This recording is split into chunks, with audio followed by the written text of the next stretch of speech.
Stocks வாங்கி விற்று தலைவலியோடு இருக்கிற இன்வெஸ்டராக நீங்கள் இருக்க வேணாம்னு நினைக்கிறீங்களா? மியூச்சுவல் ஃபண்டில் தாராளமாக நீங்கள் இன்வெஸ்ட் பண்ணலாம். 1 கோடி என்ற இலக்கை அடையலாம். சில ஆயிரம் சம்பாதிக்கக்கூடிய ஒரு முதலீட்டாளராக நீங்கள் இப்போ இருந்தாக்கணும். லட்சங்களை கடந்து 1 கோடியை நீங்கள் எட்ட முடியும். மைல்ஸ்டோன்ஸ் 12 அதற்கான ஒரு இடம் தான். அது உங்களுக்காக தான் உருவாக்கி இருக்கோம். இந்த பிளாட்ஃபார்ம் மூலமாக நீங்கள் நிச்சயமாக 1 கோடி என்ற இலக்கை அடைய முடியும். ஒவ்வொரு மைல்களாக கடந்து 1 கோடி உங்களுக்கு வந்து சேரும். கீழே உள்ள ஃபார்மை ஃபில் பண்ணுங்க, M2W சேருங்க, நிம்மதியாக இன்வெஸ்ட் பண்ணுங்க.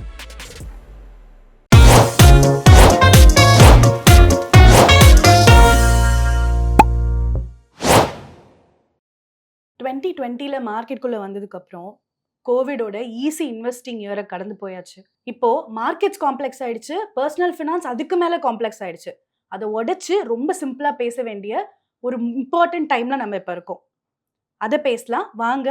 பேசலாம் பர்சனல் ஃபினான்ஸோட இந்த எபிசோட்குள்ள போகலாம். நம்ம M2W ஆரம்பிச்சப்போ 1 crore ரீச் பண்ணணும்னு பேசணும். 1 crore ரீச் பண்ணணும்னா எல்லாரும் நினச்சிருப்பாங்க நம்ம ஒரு பணம் போடுவோம், அது வந்து ரிட்டர்ன்ஸில் நல்லா பண்ணி நம்ம 1 crore போயிடுவோம்.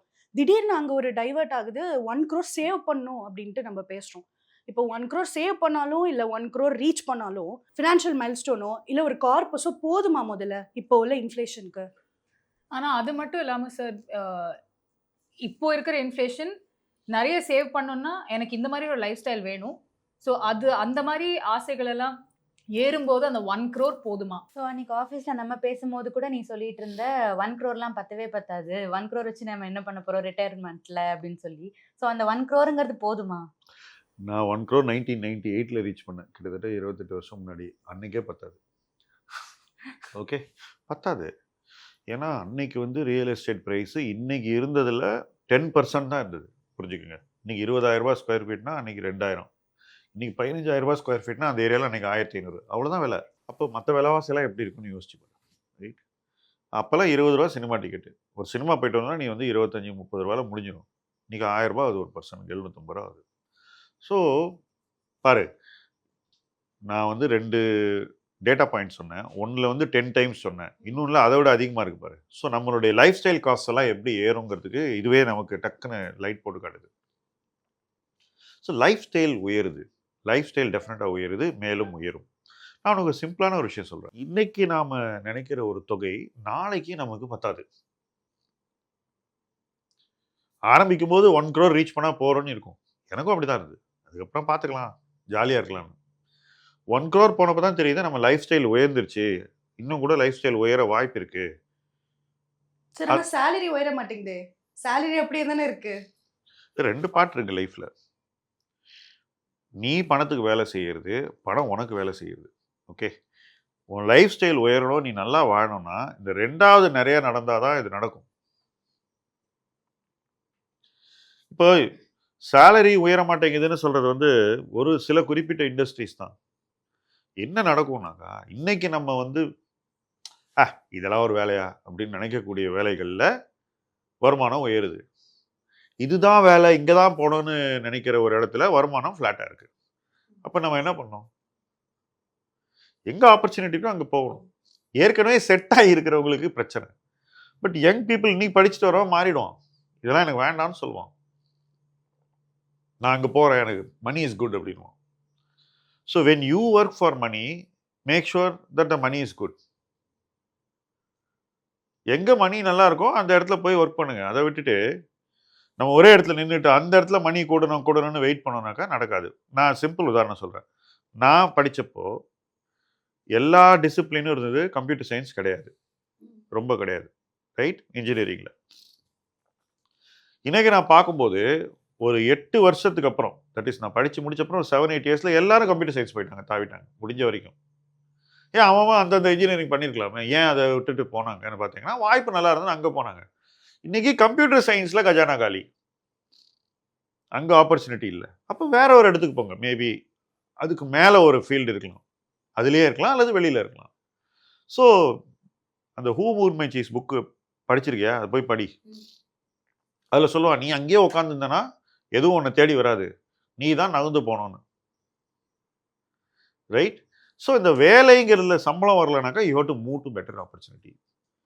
இல்லை அது ஒரு புரியுது. இப்போ சரி எனக்கு வேலையில நான் அப்ஸ்கில் பண்ணிக்கிறது தான் கஷ்டமா இருக்கு. ஏன்னா எனக்கு ஆல்ரெடி பழகிடுச்சு. ஆர் எனக்கு 9 to 5 ஆர் அதுக்கு மேலேயே என்னோட வேலை நேரம் இருக்கு. என்ன அப்ஸ்கில் பண்ண கொஞ்சம் கஷ்டம் இருக்கு. அதனால தானே நான் சைட்ல இன்வெஸ்டிங் பண்றேன். ஸ்டாக் டிப்ஸ் இருக்கு. எனக்கு தெரிஞ்சுக்கிறேன். See, நான் இந்த போடுறேன். வரேன். மணி உனக்கு வேலை செய்யணும்னா, if you want to really make money work for you, நீ பணம் மட்டும் போட்டா போறாது. You have to give it time. ஒண்ணு நீ சொல்ற மாதிரி நிறைய டெசிஷன் எடுக்கிறேன்னு வச்சுக்கோயேன், நீ ஓன் டைமை கொடுக்கணும். ஸ்டடி பண்றதுக்கு, சரியான டெசிஷன்ஸ் அரைவ் பண்றதுக்கு, தவறுகளை தவிர்க்கிறதுக்கு. இதுக்கு நீ எக்கச்சக்க டைம் இன்வெஸ்ட் பண்ணணும். அது கிட்டத்தட்ட ஒரு செகண்ட் ஜாப் மாதிரி. என்னை பொறுத்த வரைக்கும் இன்வெஸ்டராக இருக்கணும்னா கிட்டத்தட்ட நீ வந்து ஒரு 4 hours a day போட்டாகணும். நீயே பண்ணணும்னா. இன்னைக்கு இன்ஃபர்மேஷன் ஓவர்லோட் இருக்குல்ல, நான் வந்த போது ஒரு 4 hours மேனேஜ் பண்ண முடியும். இன்னைக்கு நீ இன்னும் ஜாஸ்தி டைம் போடணும். ஏன்னா ரொம்ப இருக்கு இன்ஃபர்மேஷன். ஸோ இன்ஃபர்மேஷன் எக்ஸஸ் இருக்கும்போது the time you have to spend itself is higher. பிரித்து எது வேணுமோ அதை மட்டும் எடுத்துக்கணும்ல, அது ஈஸி இல்லை. சரி, நீங்களே பண்ணுறதுக்கு உங்களுக்கு டைம் இல்லைனாக்கா, let's say you go to an advisor and he does everything, or you go to a portfolio manager or even a fund manager. இல்ல நீ இதெல்லாம் எனக்கு வேணா, நான் இண்டெக்ஸ்ல தான் போட போறேன்னு இருந்தா கூட நான் சொல்றேன், அந்த இன்வெஸ்ட்மெண்ட்டுக்கு நீ நிறைய டைம் கொடுக்கணும். பணம் போட்டுட்டு அந்த பணத்துக்கு நீ டைம் கொடுக்கணும். ஓகே, நீ மெதுவா வா, எனக்கு ரிட்டர்ன் எடுத்து கொடு. ஜாப்ல வர மாதிரி உனக்கு ரெகுலர் இன்கம் வரணும். மாசம் மாசம் நீ காசு பார்க்கணும், டெய்லி காசு பார்க்கணும், மந்த்லி பார்க்கணும், குவார்டர்லி பார்க்கணும், ஹாஃப் இயர்லி பார்க்கணும், எவ்ரி இயர் ப்ராஃபிட் பண்ணணும். அது ஈக்விட்டி இன்வெஸ்டிங்ல நடக்காது, நிச்சயம் நடக்காது. சார் ஆனால் எவ்வளோ நாளைக்கு தான் வெயிட் பண்ண முடியும் சார்? சே அப்ஸ்கில் பண்ணதுக்கு அப்புறமா சேலரி இன்க்ரீஸ் ஆகுது. ஆனால் என்னோட எஸ்ஐபி அதே 10,000 தான் இருக்குது. நான் டைம் கொடுக்குறேன். ஆனால் one market correction I want to take every thing out. It's only those who stay who win. கிளியராக சொல்கிறேன். பட் ஆனால் நீ have to stay in the right place also. நீ ஒரு மிஸ்டேக்கை பண்ணிவிட்டு அந்த இடத்துல உட்காந்தேன்னா உனக்கு ரிட்டர்ன் கிடைக்காது, ரிசல்ட் கிடைக்காது. சாய்ஸஸ் கரெக்டாக இருக்கும். இல்ல இப்ப அதுல ஒரு எக்ஸ்பர்ட் வேற சொன்னாரு, எஸ்ஐபி எல்லாம் நிறுத்திடுங்க, மார்க்கெட் உழணும் இல்ல, நீங்க உழவு விட மாட்டேங்கிறீங்க, எஸ்ஐபி போட்டுட்டே இருக்கீங்கன்னா. ஃபர்ஸ்ட் ஆஃப் ஆல் எஸ்ஐபி போடுறதுனால மார்க்கெட் மேலே இருக்கு அப்படிங்கிற லாஜிக்கு நான் ஒத்துக்க மாட்டேன். நீ இந்த இடத்துல தான் இன்வெஸ்ட் பண்ணணும்னு ஸ்டபானா இருக்க பாரு, அதனால தான் மார்க்கெட் மேலே இருக்கு. SIP is only part of the problem. If everybody says that they will only eat one particular fruit and no other fruit, and the production is only this much, you want more demand, the price will move up. Same thing is happening, right? So you have to change your choice. நீ வெறும் இதுதான் பண்ணுவேன் அப்படின்னாக்கா அதுதான் problem. SIP பண்ணுறதுங்கிறது, SIP is rigger discipline, அவ்வளோதான். Okay, நீ எஸ்ஐபியை எடுத்து லார்ஜ் கேப்பில் போட வேண்டியதானே. What stop you? சார் இப்போ லார்ஜ் கேப்னு சொன்ன உடனே ஒரு கொஸ்டின் வருது. ஸோ இப்போ எனக்கு ரிஸ்க் ப்ரொஃபைல்லாம் எடுத்தாங்க. ஸோ என்னோட ஒரு ரிஸ்க் ப்ரொஃபைல் இப்போ வேலை பார்த்துட்டு வர்றவங்களா இருக்கட்டும், இல்லை என்ஆர்ஐயா இருக்கட்டும், இல்லை ரிட்டையர் ஆகிறவங்களா இருக்கட்டும், யார் வந்தாலும் நம்ம வந்து லார்ஜ் கேப்ல இன்வெஸ்ட் பண்றோம்னு சொல்றோம்ல. ஸோ அந்த ரிஸ்க் ப்ரொஃபைலும் அங்க மேட்ச் ஆகாத மாதிரி தெரியாது. எப்படி மேட்ச் ஆகாது? அதாவது லோயஸ்ட் ரிஸ்க் ப்ரொஃபைல் இருக்கிறவனுக்கு லார்ஜ் ஸ்டேபிள் பிஸ்னஸஸ் ஒரு செக்யூரிட்டியை கொடுக்கும். நான் சின்ன உதாரணம் சொல்கிறேன். எத்தனை பர்சனல் கேர் ப்ராடக்ட்ஸ் புதுசாக அவனுக்கு D2Cயில் வந்திருக்கா? ஆனால் பர்சனல் கேர் கம்பெனிஸ் இன்னும் நல்லா தானே பண்ணிட்டு இருக்கான், பெரிய கம்பெனி. ஆமாம், அந்த சின்ன கம்பெனியை போய் வாங்கிடுவான் சம்டைம்ஸ். வேற இந்த சின்ன கம்பெனிலாம் அதெல்லாம் பண்ண முடியாது. எப்போ பாரு சின்ன கம்பெனிக்கு ஃபஸ்ட்டு கேபிட்டல் கிடைக்காது, பெரிய கம்பெனிக்கிட்ட பணம் நிறைய இருக்குது. இந்த பண பலமே அவங்களுக்கு வந்து இட்ஸ் அ ஸ்ட்ரென்த்து. அதுக்கப்புறம் ஷேர் ப்ரைஸ் ரொம்ப கீழே போயிடுது. சின்ன கம்பெனியால் என்ன பண்ண முடியும்? ஷேர் ப்ரைஸை தூக்கி நிறுத்த முடியுமா? பட் பெரிய கம்பெனி பைபேக் பண்ண முடியும். இப்போ நாளைக்கே இன்னொரு சில வாரங்களில் வந்து கவர்மெண்ட் வந்து செபி மூலமாக ஷேர் மார்க்கெட்லேயே வந்து கம்பெனியை மறுபடியும் பைபேக் பண்ண அலோவ் பண்ண போகிறாங்க. இதுக்கு முன்னாடி அலோவ் பண்ணியிருந்தாங்க, அதை நிறுத்திட்டாங்க. இப்போ மறுபடியும் அலோவ் பண்ண போகிறாங்க. அதனால் என்ன ஆகும்னாக்கா, ஷேர் ப்ரைஸ் கீழே போயிடுச்சுன்னா கம்பெனி வந்து NSEலையோ BSEலையோ ஆர்டர் போட்டு அவங்களே அவங்க ஷேரை வாங்க முடியும். அப்போது விலை குறையாமல் அவங்க பார்த்துக்குவாங்க. இதெல்லாம் சின்ன கம்பெனியால் எந்த அளவுக்கு பண்ண முடியும்னு யோசிச்சு பாருங்க. ஏன்னா நீ எதுக்கு சின்ன கம்பெனி வாங்கின? க்ரோத் அதிகமாக இருக்கணும்னு, கரெக்டா? இப்போ க்ரோத் குறைஞ்சிருச்சுன்னா அவன் மறுபடியும் பணத்தை திரட்டி இந்த க்ரோத்தை மறுபடியும் கொண்டு வரதுக்கு வழி தேடணும். அப்போ அவன் வந்து டைல்யூட் பண்ணிடுவான், ஈக்விட்டி பெருசாயிரும். இன்னும் நிறைய ஷேர்ஸை விற்க வருவான். அதனால ஷேருக்கு டிமாண்ட் குறைஞ்சிரும். அதுவே விலையை அதுக்கப்புறம் கொஞ்சம் அழுத்திடும். அப்புறம் எப்பெல்லாம் ஒரு சின்ன கம்பெனி எக்ஸ்பேண்ட் பண்ணுதோ அதுக்கப்புறம் அதோட இபிஎஸ் வந்து போதுமான அளவு உடனே வளராது, கொஞ்சம் குறையும், அப்புறம் தான் வளரும். அந்த இன்ட்ரீம் பீரியட் இருக்கு பாரு, ஓரிரு ஆண்டுகள், அந்த பீரியட்ல அந்த ஷேருடைய மதிப்பு குறைஞ்சிரும். ஸோ எப்போ நீ வந்து சின்ன கம்பெனிஸ் வேகமாக வளரும், நான் ஸ்மால் கேப்ல தான் இன்வெஸ்ட் பண்ணேன்னு கொண்டு போய் பணத்தை போடுறியோ, ஒன்று எக்ஸ்பெக்டேஷனை மீட் பண்ணுறது அந்த கம்பெனிஸுக்கு பயங்கரமாக இன்வெஸ்ட் பண்ணணும். அவங்க நிறைய இன்வெஸ்ட் பண்ணும்போது அந்த இன்வெஸ்ட்மெண்ட்டே அவங்களுக்கு வந்து குறுகிய காலத்தில் ஒரு எதிரி ஆயிடும். ஸோ உனக்கு 3-4 இயர்ஸ் நீ வெயிட் பண்ணணும். அதுக்கப்புறம் 5th 6th 7th இயர்ல மறுபடியும் ரிசல்ட் ஒரு சில கம்பெனிஸ் கொடுக்கும். ஒரு சில கம்பெனிஸ்க்கு இன்னும் டிலே ஆச்சுன்னா அப்போ நீ என்ன ஆகும், உனக்கு பொறுமை. பட் இப்போ லாஸ்ட் 5 இயர்ஸ்ல நல்லா தானே பண்ணிருக்கு, ரிட்டர்ன்ஸ் நல்லா இருக்குல்ல சார், எனக்கு அவ்வளவுதானே வேணும். ரிட்டர்ன்ஸ் ஏன் நல்லா இருக்குன்னா நீ அதையே தான் வாங்குற. சார் அப்போ எல்லாரும் அதே தானே வாங்குவாங்க. அதுக்கு பேர் தான் ஹர்ட் மென்டாலிட்டி, ரைட்? எல்லாரும் அதே வாங்கினா கொஞ்ச நாளைக்கு விலை மேலே இருக்கும். எப்போ அது உடையும்னு உனக்கு தெரியாது. அவ்வளோதான் நான் சொல்லுவேன். இப்போ இன்னைக்கு யூஎஸ்ல எல்லாரும் வெறும் செமிகண்டக்டர் ஸ்டாக்ஸ் வாங்கிட்டு இருக்காங்க, கண்மூடித்தனமா. ஏஐ லிங்க்டா, without any connection to earnings. எவ்வளோ ப்ராஃபிட் பண்ணுவோம், எதுவுமே கிடையாது. இது புதுசு இல்லை. இன்னைக்கு நீ ஸ்மால் கேப்ல பண்ற, 2008 இன்ஃப்ரால பண்ணீங்க. அந்த விழுந்த இன்ஃப்ரா 10 வருஷம் எழுந்திருக்கல. Just remember this. when you invest too much capital in a place, it doesn't mean it gives you safety. அதுதான் ரிஸ்கே. ஆனா நம்ம டைம் கொடுத்தா, இப்போ நீங்க சொன்னீங்களா 8 இயர்ஸ், சில சமயம் 4 இயர்ஸ்ல வரும், சில சமயம் 8 இயர்ஸ் வரும். நம்மளோட கான்செப்டே தானே நம்ம விட்டுறணும், ஒரு 10 இயர்ஸ் கழிச்சு தான் வந்து பார்க்கணும் அப்படின்னு. ஸோ மேபி நான் ஸ்மால் கேப்ல பண்ணி எனக்கு லாபம் நிறைய வருதுன்னா நான் வெயிட் பண்றதுல லாஜிக் இருக்கு. 10 இயர்ஸ்க்கு எனக்கு தெரிஞ்சு இந்தியன் மியூச்சுவல் ஃபண்ட் இன்வெஸ்டருக்கு டெம்பரமெண்ட் இல்லை. 99% of people don't have temperament. 10 months ஏறாமல் இருந்தாலே என்னாச்சு என் போர்ட்ஃபோலியோன்னு கேட்பாங்க. நீ 10 இயர்ஸை பற்றி பேசுறது வந்து எனக்கு தெரிஞ்சு பயங்கர ஸ்ட்ரெச்சு. அதாவது இந்த 10 இயர் டேட்டா வச்சுட்டு டெசிஷன் தான் எடுக்கிறாங்க. 10 இயர்ஸில் 20%னா நான் இவ்வளோ பணம் போட்டால் என்ன, 10 இயர் ரிட்டர்ன் 18% இருக்கும். உடனே நீ என்ன பண்ணுற, நான் இன்னைக்கு வந்து 10,000 ரூபாய் எஸ்ஐபி போட்டால் 18% வந்து எனக்கு ரிட்டர்ன் வந்தால் 10 இயர்ஸ் கழிச்சு எவ்வளோ இருக்கணும் ஒரு மனக்கணக்கு போடுறேன். ஆனால் அந்த 10 இயர்ஸ்க்கு எப்படி கண்டினியூ பண்ணுறதுன்றதுக்கு உனக்கு வந்து பிளே புக்கே கிடையாது. சப்போஸ் அங்கேருந்து -10% போச்சுன்னு வச்சுக்கோ, நீ எஸ்ஐபி நிறுத்திடுவ, காசை வெளியே எடுத்துருவ. அது நடக்கவே கூடாது.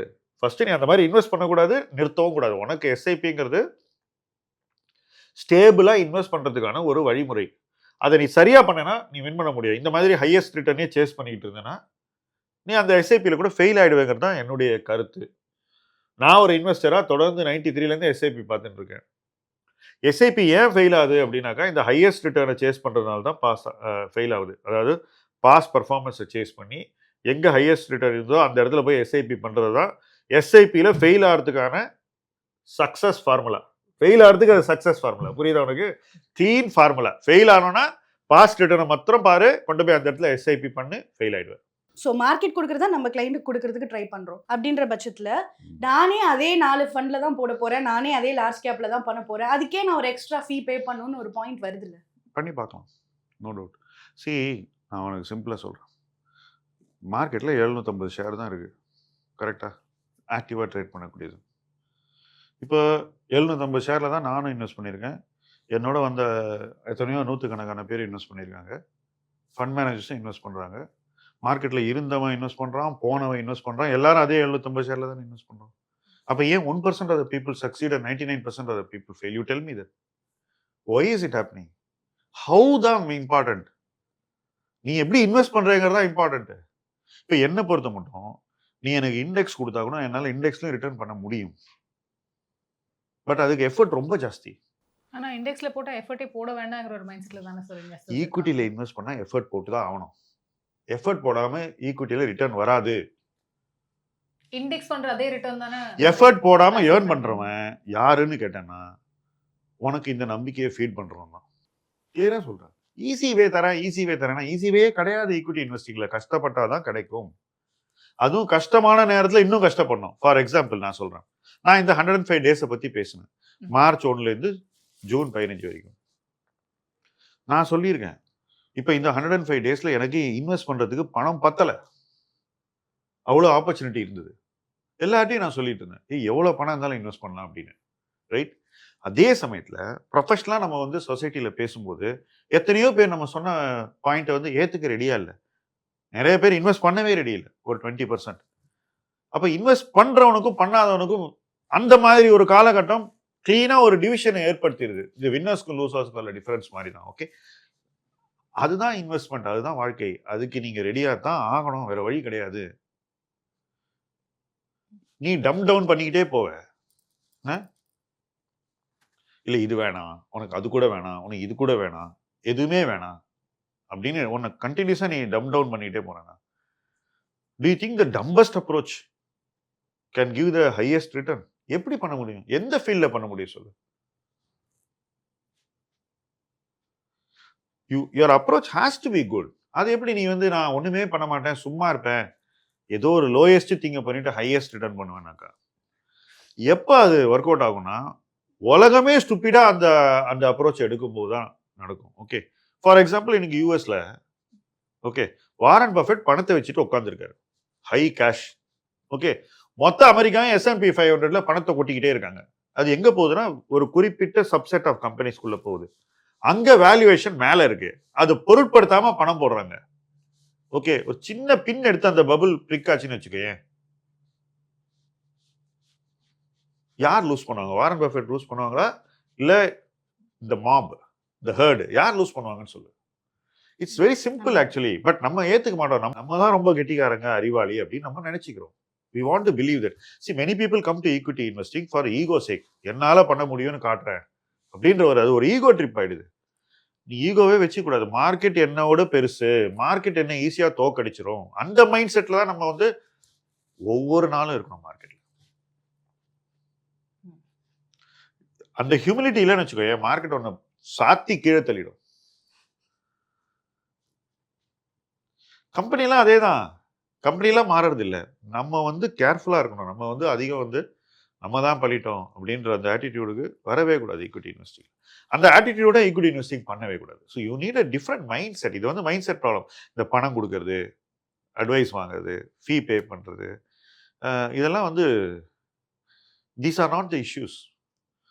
கணக்கே இல்லாமல் நீங்கள் வந்து ஒரு 500 ரூபாய்க்கும் you are giving depository charge when you invest in index. Suppose நீ 500 ரூபாய் இண்டெக்ஸில் போடுறேன்னு வச்சுக்கோயே, நீ 15 ரூபா பே பண்ணுற டெபாசிட்ரி சார்ஜ், அது 3%. இட்ஸ் லைக் என்ன சொல்றது, அதனால உனக்கு எந்த பலனும் கிடையாது. நீ 1000 ரூபா பே பண்ணாலும் 15 ரூபா, ஒவ்வொரு டிரான்சாக்ஷனும் 15 ரூபா பே பண்ற நீ, வெறும் உள்ள தள்ளுறதுக்கு. அது தவிர டிமேட் சார்ஜ் இல்ல கரெக்ட் தான். ஆனா இப்போ இன்னைக்கு ஒரு நார்மலா நம்ம யார்கிட்டயோ பேசணும்னாலே அவங்க எஸ்ஐபின்றாங்க, பிஇன்றாங்க, இவ்வளோ பேர். அதாவது ஒரு லேமேனுக்கு அந்த இன்வெஸ்டிங்கை எடுத்துட்டு போனது இந்த மாதிரி சேனல்ஸ்னால தானே, பிளாட்ஃபார்ம்ஸ் சொல்றேன். பிளாட்ஃபார்ம்ஸ்னால தானே. பிளாட்ஃபார்ம் சூதாட்டத்தை காமன் மேனு கொண்டு போயிருக்காங்க. நான் திரும்ப திரும்ப சொல்றேன், இன்வெஸ்டிங் இல்லை, இது சூதாட்டம். இன்னைக்கு வாங்குவேன், 1 மந்த்ல வித்துருவேன், பிடிஎஸ்டி பண்ணுவேன், நான் வந்து இன்ட்ராடே பண்ணுவேன், அப்புறம் ஆப்ஷன் மட்டும்தான் பண்ணுவேன். இது எதுவுமே இன்வெஸ்டிங்குள்ளே வராது. இது எல்லாமே speculation, gambling. Platforms have created a gambling culture in India. இதை வந்து ஒத்துக்க யாரும் ரெடியாக இல்லை. கேம்பிளிங் கல்ச்சரில் யூஸ் பண்ண பணத்தை வச்சுட்டு they build a massive influencer ecosystem. So அவங்கெல்லாம் இஷ்டத்துக்கு பேசிகிட்டு இருக்காங்க. நாய்ஸ் ரொம்ப ஜாஸ்தி இருக்குது, ஒன்றும் பண்ண முடியாது. ஃபைனலி மார்க்கெட் தான் எல்லாரையும் வந்து சமப்படுத்தும். Market is a big leveller. இந்த மாதிரி தப்பாக பேசுறது, தப்பான பிலீஃப்ஸை ப்ரமோட் பண்ணுறது, இது எல்லாமே மார்க்கெட்டில் லெவல் ஆகிடும். ஆனால் இதை யார் கிரியேட் பண்ணாங்களோ இல்லை, அவங்க நல்லா தான் இருப்பாங்க. நான் உனக்கு சிம்பிளாக சொல்கிறேன், எல்லா பிளாட்ஃபார்ம்கிட்டையும் ஏஎம்சி இருக்குது. இன்றைக்கி 2 பிளாட்ஃபார்ம்கிட்டையும் ஏஎம்சி இருக்குது. மொத்த அசட்ஸ் அந்த பிளாட்ஃபார்மில் ஏஎம்சியில், அதாவது இந்த இண்டெக்ஸிங் பண்ணுறது 2% கூட கிடையாது. அவங்க ஏஎம்சியில் இருக்கிற பணம் வெறும் 2-3% தான் ஏஎம்ல, அது கூட கிடையாது. And 99% of investors are only speculating by number. But இந்த மாதிரி இன்ஃபர்மேஷன் காமன் மேனுக்கு கண்டிப்பா இஃப் பீப்புள் டோன்ட் சே அவங்களுக்கு தெரிய வராது. they will only be looking at நான் இவ்வளோ எக்ஸ்பென்ஸ் ரேஷியோ பே பண்ணுறேன், இந்த ஃபண்டில் போட்டால் இவ்வளோ காசு வரும். காஸ்ட் நான் உனக்கு சொல்கிறேன், என்கிட்ட நெட்வொர்த்து 10 லட்சம் இருந்த அன்னைக்கு நான் 3 லட்ச ரூபா ரிசர்ச்சுக்காக செலவு பண்ணேன். எவ்வளோ? 30%. நீ எந்த ப்ரோக்கரேஜில் நீ கட்டின காஸ்ட்டோட அது வந்து it is very very high. புரிஞ்சுக்கோ. நீ என்கிட்ட 10 லட்சம் தான் இருக்கு நெட்ஒர்த்து, 3 லட்சம் நான் வந்து நாலேஜுக்காக செலவு பண்ணேன் அன்னைக்கு. 30%. ஏன் தெரியுமா? இந்த அங்க இங்க கேட்டு பண்றதெல்லாம் வேலைக்கே ஆகாது அப்படின்னு நான் எப்போ, நான் சொல்றது 33 வருஷம் முன்னாடி சொல்றேன். யார் சொல்றதையும் கேட்கக்கூடாதுன்ற ஒரு பாயிண்ட்டுக்கு வந்து நான் பண்ணேன். அப்படி பண்ணக்கூடியவங்க இன்னைக்கு மார்க்கெட்ல இருப்பாங்க. நான் வந்து 30% செலவு பண்ணதுக்கு இவங்க இன்னும் கம்மி. இன்னைக்கு எவ்வளோ 5000 8000 ஸ்க்ரீனரு அந்த மாதிரி ஒரு எல்லாம் சேர்த்தேன்னா நீ வந்து 1 லட்சம் தான் செலவு பண்ணுவேன். நான் பண்ணதுல அது 1/3 இன்னைக்கும் நீ பர் இயர் 1 லட்சம் செலவு பண்ணேன்னா உனக்கு நல்ல ஒரு ரிசர்ச் இதெல்லாம் கிடைக்கும், டூல்ஸ்லாம் கிடைக்கும், நல்லா படிக்கலாம். எவ்வளோ பேர் படிக்கிறாங்க? சப்ஸ்கிரிப்ஷன்ஸ் கிடைக்குது உனக்கு, ஏசி குட்டி மாதிரி டூல்ஸ் சொல்றேன் நான் உனக்கு. நீ கிளாடு கிடைக்குது உனக்கு, எல்லாமே கிடைக்குது உனக்கு. 1 or 2 lakhs தான் மேக்ஸிமம் per பர்சன். அப்போ அந்த இன்வெஸ்ட்மெண்ட்டை நீ பண்ணி உன்னை வளர்த்துக்கலாம். But it's entirely in your hand, hard work. அப்படி பண்ணா பிளாட்ஃபார்ம் பெஸ்ட். எதுக்குமே நீ வந்து வேற எந்த செலவும் கிடையாது, உனக்கு brokerage கிடையாது, ட்ரேட் பண்ண மாட்டேன், நீ வெறும் வாங்கி 10 வருஷம் வச்சுக்க போற, வெல் அண்ட் குட். பட் இன்னைக்கு உள்ள மில்லியன்ஸ் ஆஃப் இன்வெஸ்டர்ஸ் இதெல்லாம் பண்றதுக்கு ரெடியா எல்லாம் ஒரு டைமும் கிடையாது. பயங்கர ஸ்ட்ரெஸ்டு ஜாப்ஸ்ல பீப்புள் அதர், நிறைய ஹை என்ன சொல்ற ஆக்டிவிட்டி ஜாப்ஸ், நிறைய சேலஞ்சஸ் இருக்கு. யாருக்கும் டைம் கிடையாது இதெல்லாம் பண்றதுக்கு. பட் நாங்கள் இதை கற்றுக்கணும்னு நினைக்கிறோம்ல. எப்போவுமே வந்து ஒரு ப்ரொஃபஷனல் பண்ண வேணாம். Personal finance is very personal. So நான் அதை பண்ணணும் அப்படின்னு நினைக்கிறப்போ எனக்கு அதை சொல்லி தரதுக்கு யாரும் இல்லைன்னு ஒரு பாயிண்ட் இருக்குல்ல. கற்றுக்கவே முடியாது, அவ்வளோ டைம் ஆகும். நான் சொல்கிறேன் இன்னைக்கு இட்ஸ் வெரி எலாபரேட். சில பேர் தான் பண்ணுறாங்க. நான் எத்தனையோ பேர், என் ஃப்ரெண்ட்ஸே ஆயிரக்கணக்கான பேர் இருக்காங்க. மேபி ஒரு handful of people have the time and effort to do it. Rest are all doing half-hearted only. half-hearted தான், அவங்களுக்கு டைம் இல்லை, அதான் விஷயம். கெப்பாசிட்டி இல்லை நான் சொல்றேன். நான் ஏன் பண்ணக்கூடாது? நீ பண்ணலாம், உனக்கு எங்கே டைம் இருக்கு? உன்னால் டெய்லி 4 hours பண்ண முடியுமா உன்னோட பர்சனல் ஃபினான்ஸை மேனேஜ் பண்ணுறதுக்கு? நேரடியாக ஈக்விட்டி, இந்த கம்பெனி, அந்த ரிசல்ட்டு. நான் ஒரு சிம்பிள் கொஸ்டின் கேட்குறேன். எவ்வளோ ஐடி கம்பெனி எம்ப்ளாயீஸ் கிட்ட வெறும் ஐடி கம்பெனி ஷேர் இருக்கு, நிறைய வாங்கி வச்சிருக்காங்க. அந்த இண்டஸ்ட்ரியில் இருக்கிறவங்களுக்கே அந்த இண்டஸ்ட்ரியை வந்து அதோடைய ஃபியூச்சரை, அதோடைய வேல்யூவேஷனை, நிறைய விஷயங்களை வந்து அவங்களால they are not able to correctly judge it. தோ அவங்களை சுற்றி நிறைய விஷயங்கள் நடந்தாங்க. எத்தனை பேர் வித்துட்டு வெளியே போனாங்க ஐடி ஷேர்ஸ்? நான் இன்னைக்கு சொல்கிறேன், டாப் பொசிஷன்ஸ் இருக்கவங்க கூட நிறைய பேர்கிட்ட இன்னைக்கு ஐடி ஷேர் இன்னும் இருக்கு. they never anticipated it will come to this. Market வேற, நம்மளோட அனலிட்டிக்கல் எக்ஸ்பர்டீஸ் வேற. அதுக்காக இவங்கெல்லாம் வந்து they are very very bright people. But இதை சென்ஸ் பண்றது இதுக்கு வேற ஏதோ ஒன்று வேணுங்கிறேன் நான், அவ்வளோதான் என் பாயிண்ட். அதை பில்ட் பண்றது அவ்வளோ ஈஸி இல்லை. அப்ப சிம்பிளா யாராவது ஒருத்தங்க கிட்ட கொடுத்துட்டு அவங்கள மேனேஜ் பண்ண அப்படி இல்லை. உன்னால என்ன பண்ண முடியும்ன்றது நீ ஜட்ஜ் பண்ணு. உன்னால பண்ண முடியாத விஷயங்களை எப்படி பண்றதுன்னு ஒரு வழி தேடு, அவ்வளவுதான் நான் சொல்றேன். அது இன்னொருத்தங்கிட்ட கொடுக்கறதுன்றது வந்து அது ஒரு that's one of the ways. It's not the only way, right? It's not the only way. You choose, you decide how you want to do this. Simple point. You look at your size today, your size after 10 years, your size after another 10 years. நான் உனக்கு சிம்பிளான ஒரு point சொல்றேன். ஒரு investor வளர வளர ஃபைனான்ஷியலா அவனுடைய வளர்ச்சியே நிறைய தேவைகளை உருவாக்குது. இப்போ என்ன எடுத்துக்கோ, எனக்கு வந்து 1 lakh இருந்தப்போ நானே எல்லாம் பண்ணிட்டு இருந்தேன், ரைட்? இன்னைக்கு நானே எல்லா ரிசர்ச்சும் பண்ண முடியுமா? எனக்கு நேரம் இருக்கா? இல்ல. அப்ப எனக்கு அனலிஸ்ட் தேவைப்படுறான். நானே நாளைக்கு மேனேஜ் பண்ண முடியலன்னா எனக்கு ஒரு போர்ட்ஃபோலியோ மேனேஜர் தேவைப்படும். அப்ப அந்த இடத்துல நானே பண்ணணும் நான் ஈகோ ட்ரிப் பண்ணியிருந்தேனாக்கா என்ன ஆகும்னாக்கா ஒரு பாயிண்ட்டுக்கு மேல என்னுடைய வளர்ச்சியும் நின்றுடும். இது மிடில் கிளாஸ் பீப்புள் இல்லைங்க. இன்னைக்கு டாப் மோஸ்ட் இன்வெஸ்டர்ஸ்க்கு நடக்க நான் பெயர்லாம் சொல்ல முடியாது. நிறைய வளர்ந்த இன்வெஸ்டர்ஸ் வளர்றது நின்று போச்சு. ஏன்னாக்கா இதே இந்த மிடில் கிளாஸ் ஆளுக்குள்ள ப்ராப்ளம் தான். நான் யாருக்கும் காசே கொடுக்க மாட்டேன். I will not employ anybody. I will not spend any money for knowledge. I will not spend any money for process. I will want to do everything without spending money. இந்த approach உதவாதுங்கிறேன். எனக்கே உதவாது. Why talk about others? நான் சொல்ற point புரியுதா? வளர்ச்சி உன் இன்வெஸ்ட்மெண்ட்டை இன்னும் பெட்டரா பண்ண வேண்டிய ஒரு தேவையை உருவாக்குது. அப்போ அதை பெட்டராக பண்ணுறதுக்கு வழி தேடணும். அதை நீங்களே பண்ண போகிறீங்களா? அப்போ நிறைய டைம் ஸ்பெண்ட் பண்ணுங்க. இல்லை இன்னொருத்தரை வச்சு பண்ண போகிறீங்களா? அப்போ சரியான நபரை தேர்ந்தெடுங்க. அவருக்கு உரிய பணத்தை கொடுங்க. அவர் ஒழுங்காக பண்ணுறாரான்னு பாருங்க. பொறுமையாக இருங்க. வின் பண்ணுங்க. இதான் என்னோட சஜஷன். இந்த பணம் பணம் பணம் ஃபீஸ் அப்செஷன். இல்லை சார், நீங்களே சொன்னீங்க மிடில் கிளாஸோட மென்டாலிட்டின்னு ஒன்று இருக்கும். நான் ஒரு பொருள் வாங்குறோம் அப்படின்னா அதுக்கான விலையை நம்ம கரெக்டாக கொடுக்குறோமாங்கிறதுல நாங்கள் ஒரு 10 தடவையாவது செக் பண்ணி பார்க்குறோம். அப்படி இருக்கிறப்போ இந்த 10 தடவை செக் பண்ணுற ஆட்கள் பிஜி இன்வைட்டை வாங்கும்போது என்ன செக் பண்ணாங்கன்னு எனக்கு சொல்லு. தயவு பண்ணி ப்ளீஸ் சொல்லு. பட் கோவிட்க்கு அப்புறம் இன்ஃப்ளூயன்சர்ஸ் பார்த்து வாங்கினவங்கலாம் பணம் பண்ணியிருக்காங்களே சார். இங்கி பிங்கி பாங்கி போட்டு ஷேர் வாங்கியிருந்தா கூட கோவிட்க்கு அப்புறம் எல்லாருமே பணம் பண்ணிப்போம். ஏன்னா ஒரு பாட்டம்லேருந்து டாப் போகும்போது எல்லாமே மேலே போகுதுங்க. ஒன் வே டிராஃபிக் அது. அதில் ஆத்தோட எல்லாம் அடிச்சுட்டு போகிற மாதிரி தான் இது. Don't mistake that for intelligent investing. ஒரு கம்பெனி கீழே வருதுன்னு வச்சுக்கோங்க, அதுக்கப்புறம் அது திரும்பி போகிறதுக்கு 5 வருஷம் ஆகும்னு வச்சுக்கோ. என்ன மாதிரி ஆட்கள் வெயிட் பண்ணுவோம்? எவ்வளோ பேர் வெயிட் பண்ணுவாங்க சொல்லுங்க? ஒரு மிடில் கிளாஸ் பர்சன் நாளைக்கு வந்து சன்னோ டாட்டரோ காலேஜ் போகிறதுக்கு இன்வெஸ்ட் பண்ணுறாங்க ஈக்விட்டி போர்ட்ஃபோலியோவில். அந்த போர்ட்ஃபோலியோ வளர்ந்து தான் நாளைக்கு அந்த காலேஜ் ஃபீஸை கொடுக்கணும். சப்போஸ் அந்த பணம் தேவையான நாளுக்குள்ள இந்த ஸ்டாக்ஸ் போர்ட்ஃபோலியோ ஏறலன்னு வச்சுப்போம். ஏன்னா இவங்க எல்லாம் பரிந்துரை சொன்னவங்களுக்கு செலவே கிடையாது. நல்லா புரிஞ்சுக்கும். அப்போ அந்த செலவு உள்ளவனுக்கும் செலவு இல்லாதவனுக்கும் அதே பரிந்துரை எப்படி பொருந்தும் சொல்ல? It will not match. So when you invest for middle class it's a very tricky thing. அதாவது ஒவ்வொருத்தருக்கும் ஒரு தேவை வரும். ஒவ்வொருத்தருக்கும் ஒரு ரிஸ்க் அப்பிடைட் இருக்கு. எப்படி இது குழந்தைய குளிப்பாட்டுற மாதிரி என்ன டெம்பரேச்சர்ல வாட்டர் இருக்கணுங்கிறது it's very sensitive. Portfolio risk is like the temperature of water with which you bathe the child. I'm giving a very simple example. ரொம்ப கரெக்டாக இருக்கணும் அது போர்ட்ஃபோலியோல ரிஸ்க் டேக்கிங். நீங்க பாட்டுக்கு அதை உயர்த்த முடியாது, இஷ்டத்துக்கெல்லாம் வைக்க முடியாது. பிரச்சனை என்னன்னா ஒரு ஃபின்ஃப்ளூயன்சர் அவரோட ரிஸ்க்கு சொசைட்டியோட ரிஸ்க் ஆயிடும். இப்படித்தான் எல்லாம் துபாயில போய் இடம் வாங்கலான்னு பார்த்தாங்க. ஃபின்ஃப்ளூயன்சரை பார்த்தேன். நான் சிம்பிளான எக்ஸாம்பிள் சொல்றேன். ஓகே, இன்னைக்கு துபாயில போய் எதையா விற்க முடியுமா உங்களால? யோசிச்சு பாரு. யாராவது யோசிச்சாங்களா? எத்தனை பேர் என்கிட்ட நான் சொல்றேன் போர்ட்ஃபோலியோ வித்துட்டு துபாயில போய் அசெட் வாங்கின ஆட்கள் இருக்காங்க. நான் ஒன்றும் சொல்லல,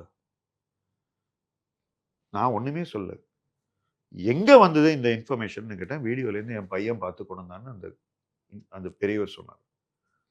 நான் ஒன்றும் சொல்லல. ரைட்? கோவிட்ல பணம் பண்ணதெல்லாம் வந்து டோன்ட் கன்ஃபியூஸ் இட். அந்த ஃபேஸ் இனிமே வரவே வராது. I'm telling you. இல்லை, அதெல்லாம் புரியுது.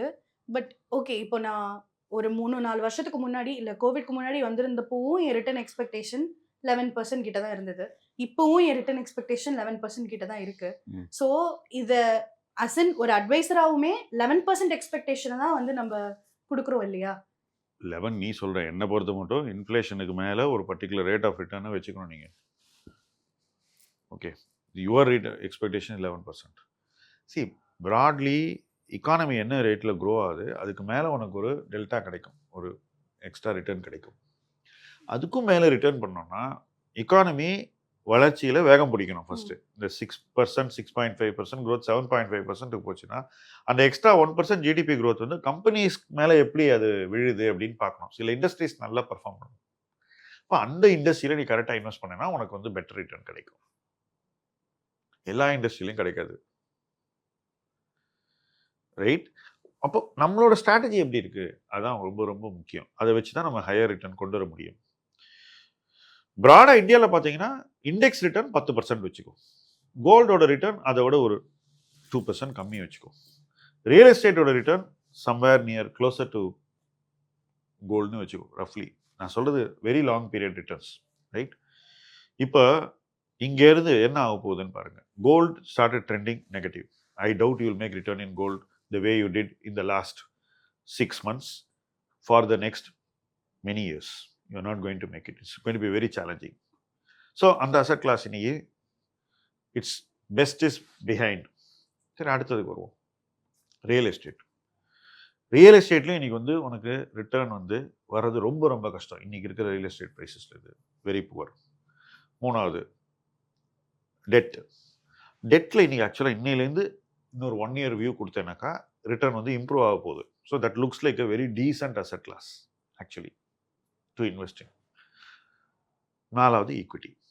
ஈக்விட்டி வந்து டெட்டை விட பெட்டர் ரிட்டர்ன் கொடுக்கும் அப்படின்றது என்னுடைய expectation from here over 2-3 year period. So உன்னோட பிரைமரி அசட் கிளாஸ் இன்னைக்கு எதுவாக இருக்கணும் அப்படின்னு கேட்டேன்னா என்ன கேட்டேன்னாக்கா இன்னைக்கு இருக்கிற சூழ்நிலையில் ஈக்விட்டி தான் இருக்கணும், அடுத்தது டெட் இருக்கணும். இது ரெண்டுக்குள்ள தான் இன்னைக்கு வந்து நீ ஒன்று பொசிஷன் பண்ணிக்கணும். கோல்டு சில்வர்லாம் இன்னைக்கு வந்து it has to take a back seat, right? இதான் சுச்சுவேஷன். இதில் நீ ரிட்டர்னுக்காக ஈக்விட்டியில் இன்வெஸ்ட் பண்ணுறேன் அப்படின்னு நீ உண்மையிலேயே நம்புறேன்னா அப்போ ஈக்விட்டி கொடுக்குற ரிட்டர்ன் நீ வந்து அக்செப்ட் பண்ணணும் ஃபார் சம் டைம். அப்புறம் ஈக்விட்டி உனக்கு எக்ஸ்ட்ரா ரிட்டர்ன் கொடுக்கும். இதுதான் மெத்தடாலஜி. நான் ஒரு இன்வெஸ்டராக நான் எனக்கே இதான் சொல்லிக்கிறது. Okay, forget about professional role. You can't wear 2 hats. It's only 1 hat. இன்வெஸ்டர்னா ஒரு ஹேட் தான், மேனேஜர்னாலும் அதே ஹேட் தான் வேர் பண்ணலாம். இன்வெஸ்டர் ஹேட் தான். ஸோ இப்போ நான் என்ன எக்ஸ்ட்ரா கொடுக்கணும் என் போர்ட்ஃபோலியோக்குன்னா time and whatever extra money I can put while I am waiting for that return. ரெண்டு விஷயம் தான். ஸோ இப்போ டெட் ஈக்விட்டி அண்ட் வந்து நம்ம லம்சம் அதை பற்றிலாம் நீங்கள் பேசுகிறீங்கல்ல, எனக்கு இது ஃபுல்லாக தெரியலனா கூட அட்லீஸ்ட் இப்போ நான் எஸ்ஐபி பண்ணிட்டு இருக்கேன். நீ வந்து எனக்கு தெரிஞ்ச இப்போ ரீசெண்டாக ஒரு 5 monthsலேயே நீ எனக்கு மோர் தென் 50 லம்சம் கால் நீ கேட்டிருப்ப. ஸோ என்கிட்ட அதுக்கான பைசாவே இருக்காதுல்ல. இப்போது எனக்கு ஒரு 80,000 சேலரினா எனக்கு என்னோட கமிட்மெண்ட்டே ஒரு 70 போகிறதுனா ஒரு 8,000 நான் எஸ்ஐபி பண்ணுறேங்கும் போது நீ கேட்குறப்பெல்லாம் எனக்கு லம்சம் தர முடியாதுல்ல. அப்போது என்னோட வளர்ச்சி எப்படி இருக்கும்? ஒரே ஒரு செகண்ட் நான் ஒன்று இன்டரப்ட். இந்த லம்சம் காலங்கிறது பயங்கர காசு இருக்கிறவன், பயங்கர பணக்காரன், அவங்களுக்கு இல்லை. அவங்க எப்படியுமே பார்த்துப்பாங்க, என்ன பண்ணணும்னு தெரியும். மிடில் கிளாஸ் பர்சனால உனக்கு நான் ஒரு லம்சம் கால் கொடுக்கும்போது உன்னால் ஒரு 500 போட முடியுமா? அவ்வளோதான் சார் போடுறேன். அதை பண்ணு. அதை பண்ற ஹேபிட்டுக்கு வா. உன்னால என்ன பண்ண முடியுங்கிறத நீ ஜட்ஜ் பண்ணு ஃபர்ஸ்ட். என்னால பண்ண முடியாதுன்னு முதல்லயே நீ டிசைட் பண்றது. ஏன்னா நீ வந்து லம்சம்னா 10,000 20,000 அதான் லம்சம் அப்படின்னு உன் மைண்ட்ல நீ நினைச்சிருக்க. நான் கேட்கறது ஹேபிட். நான் பணம் கேட்கல உங்ககிட்ட. நான் உங்ககிட்ட கேட்கறது இந்த கால் வருதா, இப்போ சண்டே அன்னைக்கு உனக்கு கால் வருதுன்னு வச்சுக்கோ, இந்த இன்வெஸ்ட்மெண்ட் நல்லா இருக்கு, you can look at investing in this, நல்ல ப்ராடக்ட், நல்ல டைமிங். சிம்பிளா சொல்ல, ஒரு லார்ஜ் கேப்ல வருதுன்னு வச்சுப்போம், மண்டே ஒரு 500 ரூபாய் போடு பார்க்கலாம். வருஷத்துக்கு 50 100 வருதுன்னு வச்சுப்போம். அதர்ஸ் நீ பாருமா 50 கால்னா 200 ட்ரேடிங் டே, 4 நாளைக்கு ஒரு தடவை வருது. ரஃப்லி ஆவரேஜா பார்த்தேன்னாக்கா கரெக்டா? 50 வாட்டி நீ வந்து 500 ரூபாய் கொடுத்தா எவ்வளவு ரூபாய்? 25,000 ரூபாய். கரெக்டா? இது உங்ககிட்ட இருக்கா இல்லையா? ஒரு வருஷத்துல உன்னால 25,000 ஃபைன் பண்ண முடியுமா? முடியல. அதை நீ பண்ணுமா. உன் சக்தி என்னங்கிறத நீ ஃபர்ஸ்ட் டிட்டர்மைன் பண்ண. என்ன ஆகும் தெரியுமா? நான் எக்ஸ்பிளைன் பண்றேன். இதை நீ பண்ணுவ. இதை நீ பண்ணும்போது மார்க்கெட் உனக்கு என்ன ரிட்டர்ன் கொடுக்குது, இந்த ஹேபிட்னால உனக்கு என்ன ரிசல்ட் கிடைக்குதுன்னு நீ வந்து ஒரு 1 year கழிச்சு புரிஞ்சுக்குவ. ரைட்? அப்போ நீ என்ன திங்க் பண்ணுவ, 500 இல்லை எனக்கு இன்னைக்கு 1000 பண்ண முடியும். ஸோ நான் கேட்கும் போதெல்லாம் 1000 ரூபாய் கொடுக்குறேன்னு அடுத்து அதை பண்ணுவேன். சம்டைம்ஸ் சில பேர் இந்த 500,000 பண்றவங்க தே சடன்லி ரியலைஸ், எனக்கு இன்னைக்கு போனஸ் வருது, அந்த பணம் ஒரு 50,000-75,000 வரும், எனக்கு இந்த ஒரு பணம் இங்கே இருக்கு, இங்கே நான் ஒரு பணத்தை போட்டு வச்சிருக்கேன், அது வேஸ்டடு, இதெல்லாம் நான் எடுத்து கலெக்ட் பண்ணி வச்சுக்கிறேன். எப்பெல்லாம் இந்த மாதிரி ஆப்பர்ச்சுனிட்டி வருதோ அப்பெல்லாம் நான் ஒரு 5,000 போடுறேன் அப்படின்னு 500லேருந்து 5,000க்கு வருவாங்க. இப்போ 5,000 வரும்போது ஒரு வருஷத்துக்கு 50 வாட்டி போட்டா கூட 2,50,000 ரூபாய் லம்சம் மூலமா போடுறாங்க இவங்க. நான் சொல்றேன். ஆனால் அந்த 50 வாய்ப்புக்குள்ளேயும் கரெக்டாக டக்கு டக்கு டக்கு டக்குன்னு கரெக்டான இடத்துல பணம் போடுறதுங்கிற ஒரு ஹேபிட்டுக்கு ஒருத்தர் வரணும். 50ல் ஒரு 10-15 தப்பாதுன்னே வச்சுப்போம். ஏன்னா மார்க்கெட்டில் திடீர்னு வார் வருது, பீஸ் வருது, என்னெல்லாமோ நடக்குது. இடையில நம்ம எதிர்பாராத விஷயங்கள் நடக்கும்போது சில டைமிங்ஸ் வந்து நமக்கு வந்து பர்ஃபெக்ஷன் வராது, அது இம்பர்ஃபெக்ட் ஆகும். அப்போ கூட பெருவாரியான வாய்ப்புகளை நம்ம சரியாக பயன்படுத்தியிருந்தா, அந்த சரியாக பயன்படுத்தின வாய்ப்புகள் இருக்கு பாரு, இந்த மிஸ்டேக்ஸுக்கும் சேர்த்து காம்பன்சேட் பண்ணும். இதுதான் இன்வெஸ்ட்மெண்ட். இப்படித்தான் இந்த மாதிரி இன்வெஸ்டர்ஸ் ஈக்விட்டியில் இன்வெஸ்ட் பண்ணி வளர்ந்துருக்கும். இது உன்னால பண்ண முடியாது நீ எப்படி சொல்ற? You start believing. அதுதான் நான் சொல்ல வரேன். நான் உன் ஏஜ்ல இன்வெஸ்ட் பண்ணும்போது எனக்கு உன் இன்கம் கூட கிடையாது. புரியுதா உனக்கு? அதை வச்சுட்டு தான் நான் ஈக்விட்டி போர்ட்ஃபோலியோ பில்ட் பண்ணியிருக்கேன். நீங்க எங்கிட்ட வந்துட்டு எனக்கு நான் அவ்வளோ பணம் இல்லையா, நான் எப்படி இன்வெஸ்ட் பண்றதுன்னு கேட்கறது வந்து எனக்கு ஆக்சுவலா சர்ப்ரைசிங்கா இருக்கு. நீங்க உங்கள்கிட்ட இருக்கு. நீங்க 10,000 ரூபாய் இன்வெஸ்ட் பண்ணோன்ற ஐடியால இருக்கேன். நீ அதானே லம்சம்னா 10,000 பெரிய சம்மு, 500 ரூபாய் லம்சம் தான். ஏன் சிரிக்கிறீங்க எல்லாரும்? 500 ரூபாய்க்கு வேல்யூவே இல்லைண்ணா சார். 500லாம் வந்து இந்த காலத்துல 500 இன்வெஸ்ட் பண்ணி என்ன சார் அவங்க ஆட் பண்ண போறாங்க? 500 கண்டினியூஸா இன்வெஸ்ட் பண்றது cannot be your mission. அது வெறும் ஸ்டார்டிங் பாயிண்ட். அங்கேருந்து நீ வளர முடியும். பணம் இல்லாதவனுக்கு. சப்போஸ் நான் சிம்பிளா சொல்றேம்மா, முக்காவாசி பேர் வந்து அவங்க பொட்டென்ஷியலுக்கு கீழே இன்வெஸ்ட் பண்ணுறாங்க, கெப்பாசிட்டிக்கு கீழே இன்வெஸ்ட் பண்ணுறாங்க. இந்த லம்சம் இன்வெஸ்ட் பண்ணுறதுங்கிறது என்ன பண்ணுதுன்னா, அந்த கேப் இருக்க பார்த்தியா, உன்னோட கெப்பாசிட்டி 100, நீ இன்வெஸ்ட் பண்ணுறது 40, இந்த 100 நோக்கி இந்த 40 கொண்டு போகிறது தான் இந்த கால்ஸ். ஸோ என்ன ஆகுனா, ஸ்லோவாக நீ இதில் பார்ட்டிசிபேட் பண்ண உன்னோட ஃபுல் கெப்பாசிட்டிக்கு இன்வெஸ்ட் பண்ண ஆரம்பிச்சிடுவேன். அப்போது உனக்கே தோணும், சரி நான் ஏன் 500 பண்ணுறேன், என்னால் 5000 பண்ண முடியுமே, என்னால் 10,000 பண்ண முடியுமே அப்படின்னு. எப்போவுமே கெப்பாசிட்டி கீழே பண்ணக்கூடாது, ஃபுல் கெப்பாசிட்டிக்கு இன்வெஸ்ட் பண்ணணும். இப்போ நான்லாம் உறுதியாக சொல்லுவேன், 36 இயர்ஸ் நான் என்னோட ஃபுல் கெப்பாசிட்டிக்கு இன்வெஸ்ட் பண்ணியிருக்கேன். அந்த கெப்பாசிட்டி குறைவாக இருந்தாலும் அந்த என்ன இருக்கோ அதுக்கு ஃபுல்.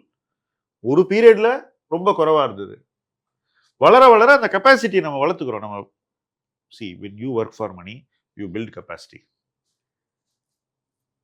Okay, to invest. அந்த கெப்பாசிட்டிக்கு நீ ஃபுல்லாக இன்வெஸ்ட் பண்ணுற, பண்ணிவிட்டு அந்த பணம் வளருது, அதுக்கப்புறம் அந்த பணம் உனக்கு வேலை செய்ய போகுது. It's very simple, but it takes long time. சரி சார், இன்னும் சிம்பிளா இப்போ நான் ரிட்டர்ன்ஸ்க்கு இன்னும் எவ்வளோ வருஷம் வெயிட் பண்ணணும்? எனக்கு தெரியாது. இல்லை, ஆனஸ்ட் ஆன்சர். இந்த நான் இது என்ன இண்டிகோ பிளேனா, எப்போ டேக் ஆஃப் ஆகும் எப்போ லேண்ட் ஆகும்னு சொல்கிறதுக்கு, கரெக்டாக டயத்துக்கு முன்னாடி கொண்டு போய் இறக்கிறதுக்கு? It's not possible. Investing doesn't happen like that. It doesn't work to clock.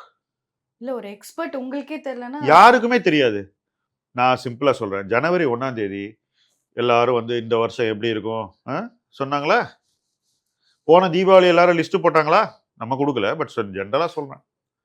யாராவது ஒருத்தர் வந்து இந்த மாதிரி ஈரானுக்கும் யூஎஸ்க்கும் வார் வரும், ஆயிலே மூவ்மெண்ட் அப்படியே நின்று போயிடும், நின்று போய் விலையெல்லாம் இப்படி ஏறும், உலகமே ஸ்தம்பிச்சு போயிடும். என்ன, Dubai safest place to live, அங்கே போய் இவ்வளவு பிரச்சனைகள், அவங்க அந்த ஒரு ஜாகிரபியில் இவ்வளோ பிரச்சனை வரும்னு ப்ரெடிக்ட் பண்ண முடிஞ்சிருக்குமா? நம்ம என்னால் பண்ணியிருக்க முடியாது, நான் பண்ணல. யாராவது பண்ணாங்களா? இல்லை இல்லை. இதை எப்போ ப்ரெடிக்ட் பண்ண முடியாதோ அதே போல தான் எப்போ ரிட்டர்ன் எவ்வளோ வருங்கிறதையும் ப்ரெடிக்ட் பண்ண முடியாது. ஆனால் ஒரு விஷயம் உறுதியாக சொல்லுவேன், இன்னையிலேருந்து கூட நெக்ஸ்ட் 5 இயர்ஸுக்கு எந்த அசட் கிளாஸில் உனக்கு நல்ல ப்ராஸ்பெக்ட் இருக்குது அப்படின்னு கேட்டாக்கா, இன்னைக்கும் எனக்கு ஈக்விட்டி தான் டாப் பிக். எனக்கு ஈக்விட்டி தான் பெஸ்ட் அசட் கிளாஸாக ஒரு இந்தியன் சேவருக்கு தோணுது. இந்தியன் மார்க்கெட்ஸில் எப்போ ரிட்டர்ன் வரும்னு நம்மளால கண்டிப்பாக சொல்ல முடியல. அப்போ நான் குளோபல் மார்க்கெட்ஸில் போட்டால் இன்னும் சீக்கிரமாக ரிட்டர்ன்ஸ் பண்ண முடியுமா? ஃபர்ஸ்ட் ஆஃப் ஆல், நீங்கள் சீக்கிரமாக ரிட்டர்ன் பண்ணுறதுக்காக தான் குளோபல் மார்க்கெட்டுக்கு போகிறீங்கன்னா தயவு செஞ்சு அங்கே போகாதீங்க. ஏன்னா சப்போஸ் இந்தியன் மார்க்கெட்டுக்கு பிகெஸ்ட் ரிஸ்கே இன்னைக்கு என்னன்னு என்ன கேட்டிங்கனாக்கா, குளோபல் கிராஷ் தான். குளோபலில் ஏதாவது ஒரு பிரச்சனை ஆச்சுன்னா நம்ம அதுக்கும் சேர்த்து பாதிக்கப்படுவோம். அப்போ என்ன நடக்கும்னாக்கா, குளோபல் மேலே போனப்போ நம்ம பார்ட்டிசிபேட் பண்ணல இந்த வருஷம்.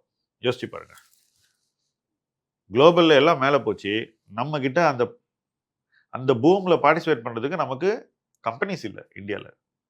ஸோ நம்ம வந்து மேலே போன போது we didn't participate. ஆனால் குளோபல் கீழே வந்தால் நம்ம உறுதியாக பார்ட்டிசிபேட் பண்ணுவோம்.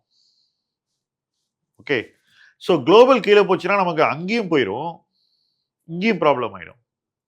நமக்கே அதான் பிக்கெஸ்ட் ரிஸ்க். ஓகே, ஆனாலும் குளோபல் இன்னைக்கு மார்க்கெட் வந்துச்சுன்னா எப்போ ரிகவர் ஆகுன்றது சொல்ல முடியாது. It may take longer then India will recover. This is what I feel. Okay, so என்ன நடக்கும்னா, குளோபலுடைய தாக்கம் எங்கே வரும், ஒரு டிப் இருக்கும், but this market will get bought in to and the economy will support this market better than global economy. நான் வந்து இந்த வார ஒரு டிஸ்ரப்ஷனை தான் பார்க்குறேன் எக்கனாமிக்காக. இந்த வாரம் எண்ட் ஆயிடுச்சுனாக்கா, இப்போ போகிற ட்ரெஜெக்டரி அப்படியே நின்றுச்சுனாக்கா, I think all the doom theories on India will slowly die down. நான் அப்படி தான் பார்க்குறேன். இந்தியாவிலே இன்வெஸ்ட் பண்ணக்கூடாது, பாரு $95, ஃபாரினுக்கு போ, இந்த நெரேட்டிவ்ஸ் எல்லாம் அகைன் இது எல்லாமே இன்ஃப்ளூயன்சர் நெரேட்டிவ் தான்.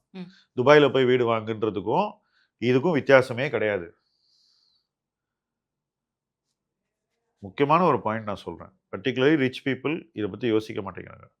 நீ குளோபலில் பர்டிகுலராக யூஎஸில் போய் இன்வெஸ்ட் பண்ணனா உன் பேரில் எஸ்டேட் டேக்ஸ் இருக்குது. Suppose while you own investments in that country, you pass away, to transfer your assets to your family, the taxation is killing. அதுக்கு பெரிய ரிட்டர்ன்லாம் அதில் இல்லை. ஸோ என்னை பொறுத்த வரைக்கும் நான் குளோபலில் இன்வெஸ்ட் பண்ணுறேன், ஆனால் இந்த வருஷம் நான் பண்ணவே இல்லை. அங்கே இருக்கிற பணம் தான் ஃப்ரெஷ்ஷான பணம் அனுப்புகிறேன். 85க்கு கீழே ருப்பி போனப்பறம் நான் அனுப்பவே இல்லை. குளோபல் மார்க்கெட்ஸ்னா வெறும் யூஎஸ் மார்க்கெட்ஸ் மட்டும் இல்ல சார், ஜென்ரலா ஏசியன் மார்க்கெட்ஸ் எல்லாமே பபுள். எப்படி எங்க போய் இன்வெஸ்ட் பண்ண? கொரியாலயா? 2 கம்பெனி தான் மார்க்கெட். எங்க போய் பண்ணுவேன்? தைவான்லயா? ஒரு கம்பெனி தான் மார்க்கெட். எங்க போய் பண்ணுவேன்? அதுக்கு நம்ம மார்க்கெட்டே பெட்டருங்க.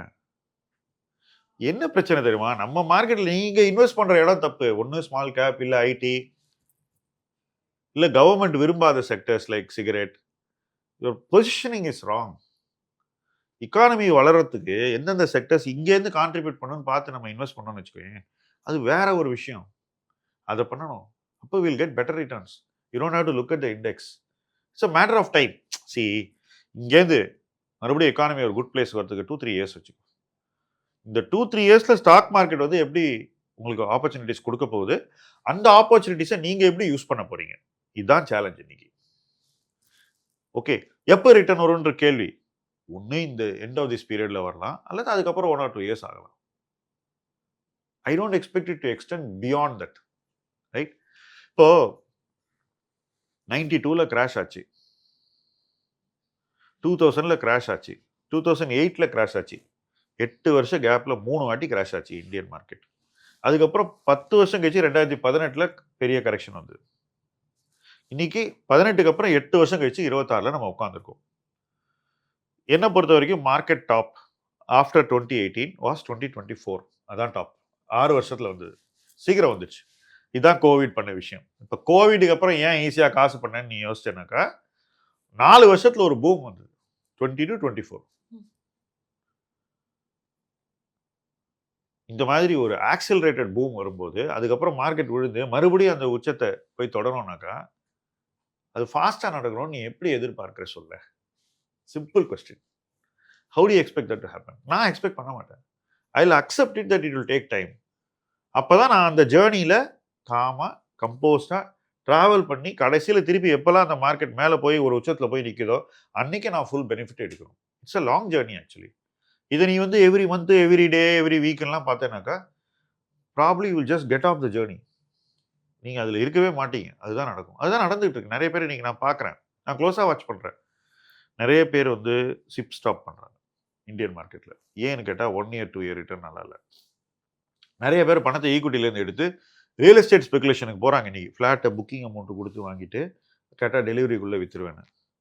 எப்போ? ரியல் எஸ்டேட் பீக்கில் இருக்கும்போது. ஸோ இங்கேயும் ரிட்டர்ன் இல்லாமல் அங்கேயும் போய் ரொம்ப விலைக்கு வாங்குறாங்க. ஸோ இந்த மாதிரி ரிட்டர்ன் சேசிங்லாம் வந்து பண்ணுறதுக்கான நேரம் இது இல்லை. So you have to give time, you have to give capital, and then you have to give capital time to work. நிறைய டைம் கொடுக்கணும். அப்போதான் நீ வந்து ஜெயிக்க முடியும் இன்னைக்கு இன்வெஸ்ட்மெண்ட்டில். இல்லைனா it is not going to be easy. கிளியராக சொல்கிறேன், it's not going to be easy. But the good news is, இந்த ப்ராப்ளம் இருக்கு பாருங்க, இது இன்னொரு 6 மாதம் இருந்துச்சுன்னு வச்சுக்கோ, இந்த வாரம் நம்ம ரொம்ப கஷ்டப்பட்டிருப்போம். அது முடிஞ்சதே நமக்கு வந்து இட்ஸ் அ காட் சென்ட் இந்தியாவுக்கு. ஸோ நிறைய விஷயங்கள் இதனால வந்து நமக்கு வந்து ரிஸ்க்கை குறைச்சிருக்கு. ஸோ இதில் ரிட்டர்ன் எப்போ வரும்ன்ற பேஷன்ஸ் இல்லைனாக்கா ஈக்விட்டி இல்லை. இன்னைக்கு இருக்கிற சூழ்நிலையில அந்த மாதிரி மனநிலை உள்ளவர்கள் ஜெயிப்பதே கஷ்டம்ன்றதான் ஹார்ஷ் ட்ரூத். நான் பிளண்டா சொல்றேன். இது சரியில்லை, அது சரியில்லை, இந்த கம்ப்ளைண்ட் பண்றது, கோவப்படுறதெல்லாம் வந்து இந்த காலகட்டத்துக்கு ஒர்க் அவுட்டே ஆகாது. You have to be patient. So இப்போ இவ்வளோ நேரம் சார் பேசினதெல்லாம் வச்சு கேட்கும்போது 1 கோடி பத்தாதுன்னு எனக்கு புரிஞ்சிருச்சு. ஸோ எனக்கு எவ்வளோ வேண்டி இருக்கும் என்னோட ரிட்டையர்மெண்ட்ல? ஃபர்ஸ்ட் உன்னால நெக்ஸ்ட் 10 years ஆஃப் ஒர்க் லைஃப்ல எவ்வளோ சேவ் பண்ண முடியும் அப்படின்ற ஒரு அண்டர்ஸ்டாண்டிங்க்கு வா. அதை ஃபுல்லா பண்ணு. You may actually end up saving maybe even 1 crore. We don't know. See your growth.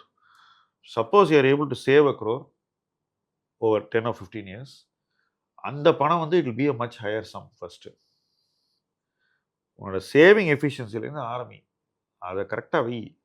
அங்கேருந்து நீ வந்து யூ பில்ட். இன்னைக்கு உன் லைஃப் ஸ்டைல் வந்து 20 வருஷம் கழிச்சு இருக்காது, ஹையர் லைஃப் ஸ்டைல் இருக்குன்றதை தெளிவாக புரிஞ்சுக்கோ. இன்னைக்குள்ள லைஃப் ஸ்டைலை வச்சு நீ என்ன கணக்கு போட்டாலும் ஒர்க் அவுட் ஆகாது. 20 வருஷம் முன்னாடி எனக்கு இன்னைக்கு இந்த காஸ்ட் ஆஃப் லிவிங் இருக்கும்னு என்னால் சத்தியமா சொல்லியிருக்க முடியாது. ஓகே, எல்லாருமே என்ன பண்றாங்கன்னா இன்னைக்கு காஸ்ட் ஆஃப் லிவிங் வச்சு கணக்கு போடுறாங்க. ஏன்னா நம்ம கிட்ட இருக்கிறது தான், அதை வச்சு போடுறோம். அட்லீஸ்ட் அதுக்கு உண்டான பணத்தை நம்ம கிரியேட் பண்ண ட்ரை பண்ணுவோம். ஓகே, அதை இன்னும் கொஞ்சம் பெட்டரா பண்ணுவோம். அப்போ பண்ணும்போது என்ன ஆகும்னாக்கா நம்மளுடைய சேமிப்புக்கான விகிதம் சேவிங்ஸ் ரேட் கூடும். அது ஃபுல்லாக இன்வெஸ்ட் பண்ணுவோம். அதை கரெக்டாக இன்வெஸ்ட் பண்ண ஒரு நல்ல ப்ராசஸ் வச்சு பண்ணோம்னாக்கா நமக்கு இன்வெஸ்ட்மெண்ட்டில் கிடைக்கக்கூடிய வளர்ச்சி எதிர்பார்த்த விட கொஞ்சம் பெட்டராக இருக்கணும். அதை உருவாக்கணும். இதை நீங்கள் ஒரு 10 இயர்ஸ் பண்ணீங்கன்னா அதுக்கப்புறம் உங்களுக்கு வந்து ஒரு வே ஆஃப் லைஃப் ஆகிடும். அதுக்கு அடுத்த 5 or 10 இயர்ஸில் நீங்கள் எவ்வளவு பணம் தேவையோ அதை விட அதிகம் பணம் தான் உங்ககிட்ட இருக்கும். இதில் எந்த இன்ட்ரப்ஷனும் வரக்கூடாது. திடீர்னு இந்த காசு எடுத்து கார் வாங்குறது, அதை எடுத்து வீடு வாங்குறது, இதெல்லாம் நீங்கள் பண்ணக்கூடாது.